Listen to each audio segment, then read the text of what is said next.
Hello guys, magandang tanghali po guys.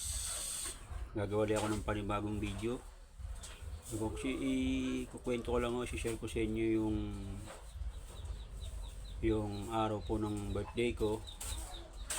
Sa ngayon po December 10, Martes po ngayon. Birthday ko po ngayon, kaso walang panghanda, walang pera eh. Pray na lang ako kay God sa araw ng birthday ko ito. Sana maraming blessing pa dumating sa buhay ko. Bigyan pa niya ako ng mahabang buhay, hindi ako magkakasakit, ingatan niya yung mga anak ko at asawa ko. Bigyan ako ng good health sa araw-araw ng aking paghahanap buhay. Sana ingatan niya ako sa lahat ng uri ng mga disgrasya at dagdagan pa niya yung buhay ko. Yun lang yung wish ko kay God. Sana patuloy niya akong bibiyayaan sa araw-araw. Tapos good health sa asawa at mga anak ko. Wala, malungkot ang birthday ko ngayon eh. Wala akong panghanda, walang pera eh. Wala akong magagawa. Ang importante, mag-pray na lang ako kay God.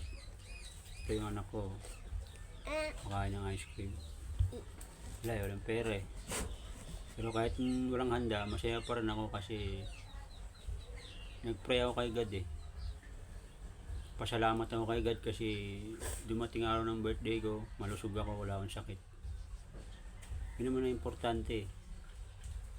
Sana